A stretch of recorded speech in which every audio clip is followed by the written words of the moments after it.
All right, hi guys, welcome back. I hope you've had a really nice Easter and a happy holiday. And even though you haven't been able to do much, hopefully you've been able to get outside and stay sane and not completely, feel like it's been a horrible 3 weeks anyway. I've had a really nice holiday. It's been super sunny. I almost feel like I'm back in Australia. The weather's been so good. It's been really lovely. Anyway, just letting you know, I've obviously you've got your plan, which looks the same as it did in the last week of last term, and I've also marked all your prep from the end of last term as well, and I've put that on Firefly, so you should have that marked in there for you. There's a couple of people whose work I don't have, so I'll be following that. And if you think you're one of those people, please get it to me as soon as possible. You might have just forgotten to attach it to an email or something like that, but for some reason I haven't got it. Okay, so let's get started. Today we're looking at position to term rules, but we're going to start off with a little revision first. Now this first bit you don't need to write down, just this first bit at the top here, but from there everything else you do kind of need to write in your books. Okay, so make sure you've got them out and ready to go. Okay, so the first little bit is, this is just some revision. Yeah. Okay, so the first term of a sequence is 1. We're going to add 3 to each term to get to the next term, and we're going to list the first 5 terms. Alright, so remembering from this time, this is using a term-to-term rule, so you've got a rule to describe what your term is. We're starting out at 1, which is our first number, and then we're adding 3 to get to the next one. So our next number is going to be 4, then our next one's going to be 7, then our next one will be 10, and then our next one will be 13. Okay, and they're our first 5 terms, etc. from there. Alright, so that's just a little bit of revision. Now we're looking at using position to term rules. And position to term rules are really for where we want to find, where we're wanting to look at this thing called the nth term. And that's something that you'll hopefully become familiar with over the next kind of couple of weeks or so. So I need you to put this heading in your book, position to term, nth term. Ooh, sorry, I'm just actually might get rid of that because it doesn't look the best. And then I also want you to put your date. Here's your date for today. So it is the 20. Oh, that should be an ST, not a TH. My bad. Sorry. It's the 21st, not the 21st. I'll just change that quickly. Okay, so there's your date for today, and again it is the 21st. So from here, I've lost my drawing function. That's annoying. Why is that happening?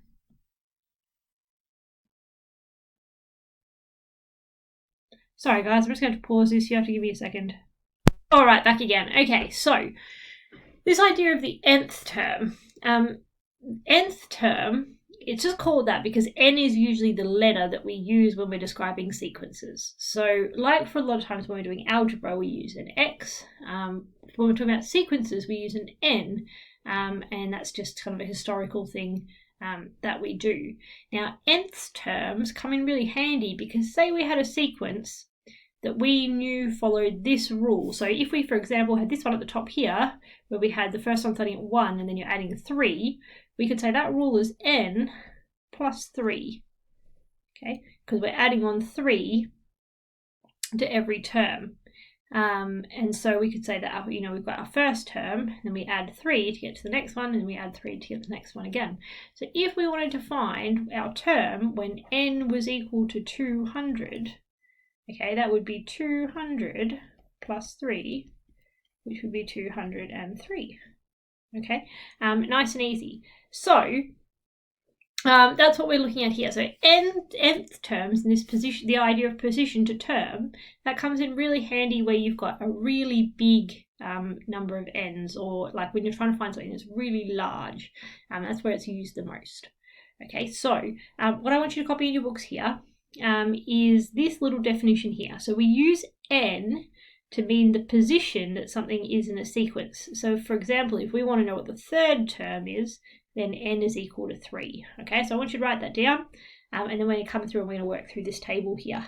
All right, okay, pause the video if you need to, and then we'll keep going. Alrighty, so Here we've got a whole lot of different rules. So we've got a 3n rule, a 5n rule, a 2n minus 1 rule, n squared plus 1, n brackets n plus 1 on 2, and 2 to the power of n. Okay, we want to find what the first, second, third, and fourth terms are for each of these rules. So we're going to start off with this one here. So if we've got 3n, okay, then for the first term, again, n tells us the position. The first term is when n is equal to 1. Okay, so therefore, we would have 3 times 1, which is 3. So we've just subbed in 1 in for that n there. So we've got 3 times 1, and that's equal to 3, and that's our first term. Okay, our second term is where n is equal to 2. So now in this case, we would have 3 times 2, okay, because that n is 2, and that's equal to 6, and that's our second term. Okay, I'm sure you can see what's happening here. The third term, we've got n equals to 3, so that would be 3 times 3, okay, which is overall then 9. That can go in there. And then the fourth term, we would have n equal to 4, so that's 3 times 4, so therefore n is 12. Okay, so that's how we would work out the first 4 terms. This next one we've got 5, so we'll do this one. I'm not going to write it down because it's pretty much the same. So our first term, n equals 1. Okay, so 5 times 1 equals to 5, and that's our first term. Second one, n equals to 2. 5 times 2 equals to 10. Okay, third one, n equals to 3. 5 times 3 equals to 15. Fourth term, n equals to 4. 5 times 4 equals to 20. Okay, so again, there's your first 4 terms. Next one, 2 times n minus 1. So we got 2 times, n equals to 1. 2 times 1 minus 1. Okay, so 2 times 1 is 2, minus 1 is 1. Okay, second term, n equals to 2. 2 times 2 minus 1. So that's 4 minus 1, which is 3. Okay, third one, n equals to 3. Okay, 2 times 3 minus 1, so that's 6 minus 1, which is 5. Okay, and then the fourth one, n equals to 4. 2 times 4 minus 1 is 8, equals 7. You take away 1. Okay, so we get 1, 3, 5, 7. And you'll notice that that's all of our odd numbers. Okay, so this is actually the sequence that tells us odd numbers, 2n minus 1. Okay, next one, n squared minus 1. So this one, these next 3 get a little bit trickier. So this one, we've got n equals to 1 again. Okay, we've got 1 squared plus 1. So 1 squared is 1, plus 1 is 2. Okay, second one, n equals 2. 2 squared plus 1 is 4 plus 1, which is 5. Okay, n equals 3. We've got 3 squared plus 1.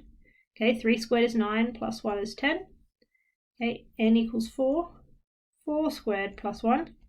Okay, 4 squared is 16, plus 1, 17. All right. Next one, we got n equals 1 again. 1 plus 1 over 2. Now, and you'll notice in this case, we've got 2 n's in that formula, which means that we've got 2 lots of 1 that we need to put in. We need to put in one for the first n and 1 for the second n.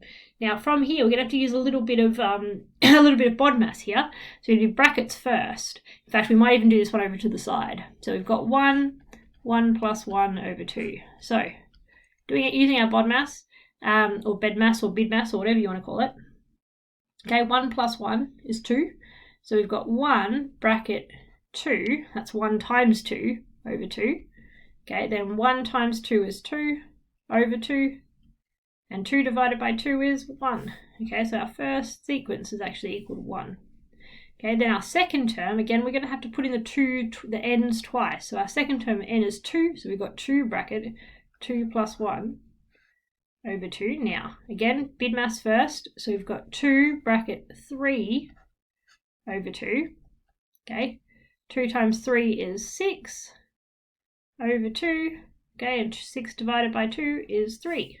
Okay, so our second term is 3. And the next one, again, we've got 3 bracket 3 plus 1 over 2. Okay, 3 bracket 3 plus 1 is 4 over 2. 3 times 4 is 12 over 2.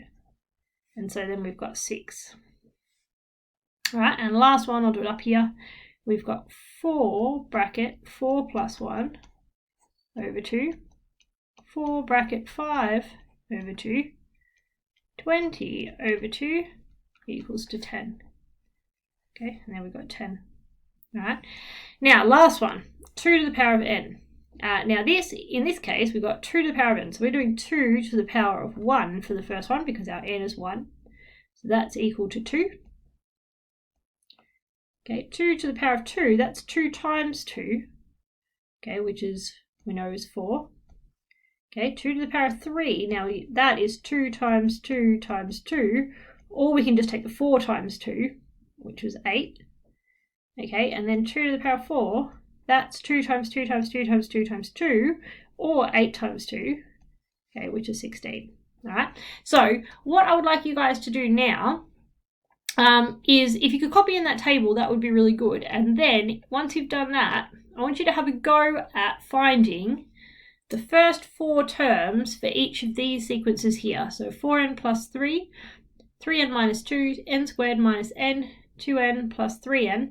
Now, once you've done that, I'm going to quickly go through the answer, but I would like you to pause this, have a go at it first, then watch the answers. And then once you've done that, you're going to do a Google Forms sheet for me. Okay, so pause the video. Copy the table, write down the first 4 terms for each of those sequences, and then unpause it and hear the answers. Okay, so I've got here the answers for these 4 questions. So if you need the working out, it's there for you. There's 1, there's 2, there's 3, and 4 is kind of here at the bottom. But I'll just quickly kind of talk you through it. So the first 2 I think you should find pretty easy.